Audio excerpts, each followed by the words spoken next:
So with that said, I'd like to invite Councilman David Salvatore to come up and say a few words on the passing and signing of the ordinance that he sponsored. Councilman, can you come up? Thank you, Mayor, and thank you, everybody, for attending this signing today. This is something that I am not only passionate about, but the people who I represent are passionate about. So, Mayor, thank you for all of your work and your team's support throughout this process. I would be remiss if I didn't also recognize Colonel Clements, who has joined us today. Colonel Clements is a wonderful partner when it comes to issues around keeping our streets and especially our young people and senior citizens safe at all times. So, Colonel, thank you for all of your hard work and support over the years. And I would be remiss if I didn't recognize our partners who were so instrumental in making sure that this ordinance passed, in making it a seamless and easy process throughout the legislative process. Liza Birkin, who I've gotten to know over the last year and a half. Liza, thank you for your friendship and full support of not only this particular ordinance, but around making our streets more accessible and safe to everybody.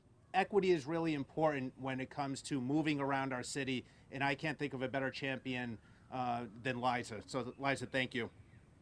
I also want to recognize CJ Opperthauser from GrowSmart RI, Megan Tucker from the American Heart Association, Matt Netto and Catherine Taylor from AARP Rhode Island, Casey Tharinger from the Providence Neighborhood Planting Program, Alex Ellis from the Planning Department, Sean Bouchard from the City Council staff, and the dozens of residents who came out and testified in full support of this measure when it came before the Council's public hearing process. This is something that is near and dear to me. Like the mayor, I am the father of a 3-year-old little boy who is very active and likes to take advantage of our open spaces like Dexter Park. We spend almost every Saturday morning here right after the West Side Diner.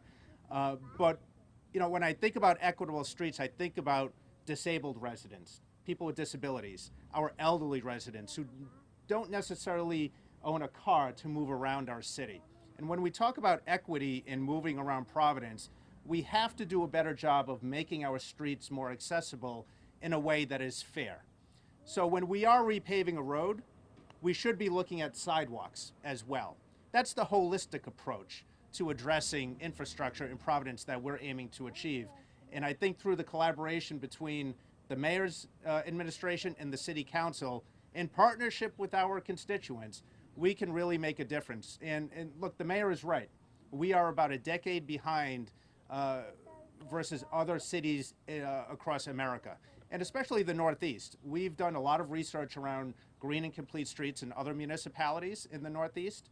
And they are years ahead of Providence. But I think today is a good day to celebrate a lot of the accomplishments that have been made, and then what we want to see in the future through this ordinance. So again, thank you for coming today.